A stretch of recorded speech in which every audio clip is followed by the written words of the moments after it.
Welcome to The Explainer. Today we're diving into one of the biggest and most creative rivalries in all of music history. Seriously, we're talking about two giants, two visionaries, battling it out over one incredible decade. So you've got to ask yourself, how did this epic showdown for the top spot in pop music completely change the game forever? I mean, this was way more than just a fight for number one on the charts. This was a battle for the very soul of pop music, a rivalry so intense it pushed two geniuses to their absolute limits. So on one side, you've got Michael Jackson, right? The king of pop, a guy who was this tormented perfectionist, meticulously crafted for total global domination.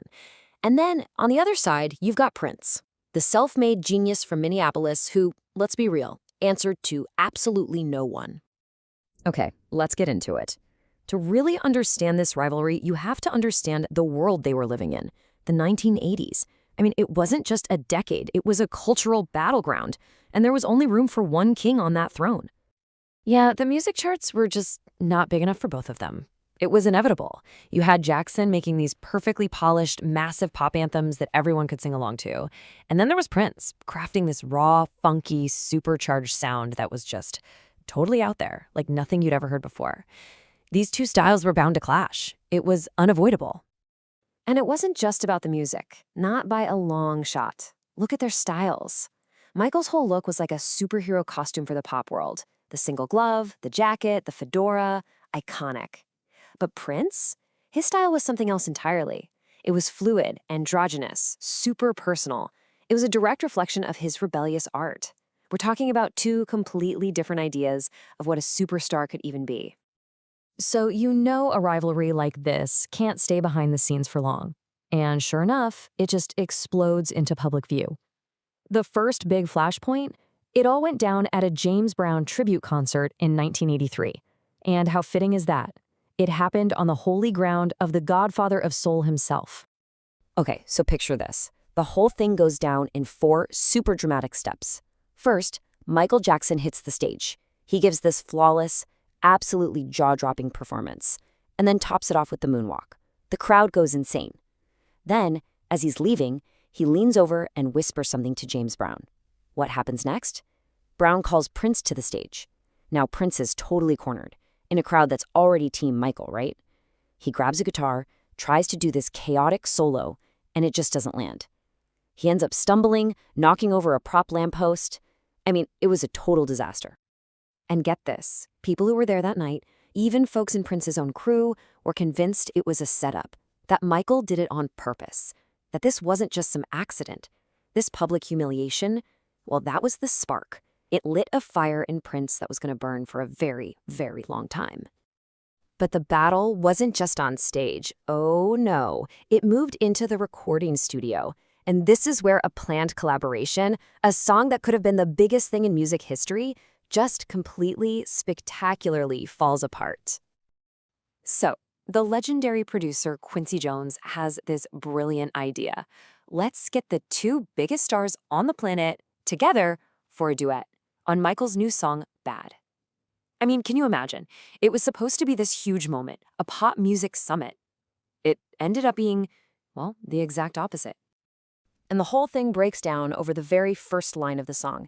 The idea was for Michael and Prince to sing it back and forth to each other. But Prince hears that lyric, "Your butt is mine," and he's just, nope. He knew right away this was not going to work. See, for Prince, singing that line was what he called sonic subordination. Basically, he'd be admitting Michael was the dominant one on Michael's own song. No way.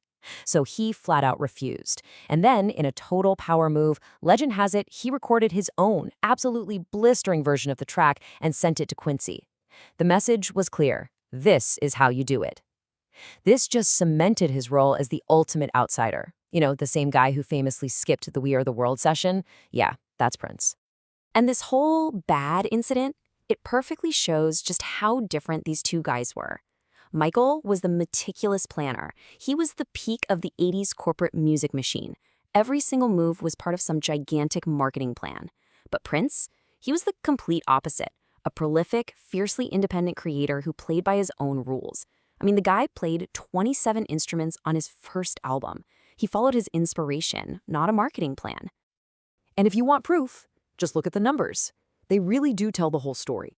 Before the year 2000, Michael Jackson put out 10 studio albums. Pretty impressive, right? While Prince put out 24. 24!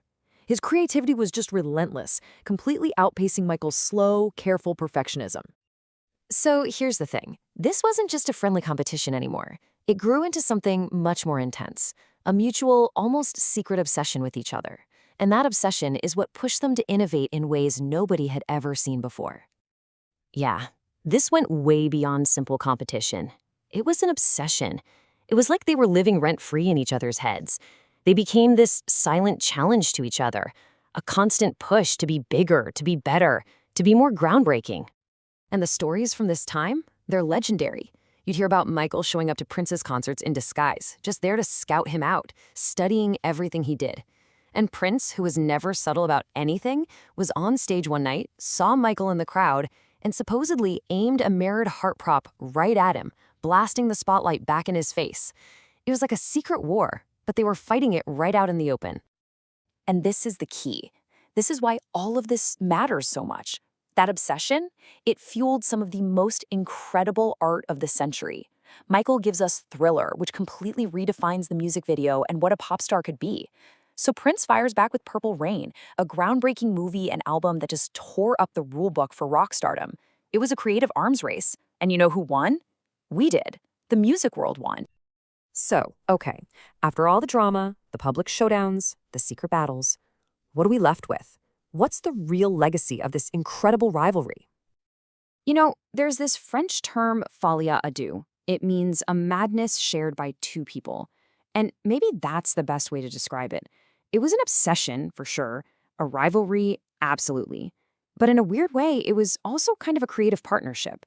They really did need each other to reach those legendary heights. Think about it. Their constant one-upmanship meant neither of them could ever relax, not for a second. Michael does the moonwalk, so Prince has to shred his guitar even harder. Prince drops a masterpiece album, so Michael has to create a massive global event.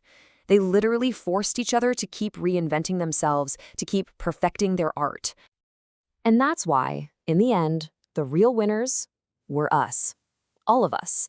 We got a front row seat to one of the most explosive, creative, and groundbreaking periods in all of music history. And it was all because these two kings absolutely refused to share the throne. So that brings us to the final question, and this one's for you. Who really won this thing? Was it the king of pop, that tormented perfectionist who basically conquered the entire world? Or was it the purple one, the self-made genius who threw out the rulebook and wrote his own? Drop your answer in the comments below. We really want to know what you think. Thanks for watching.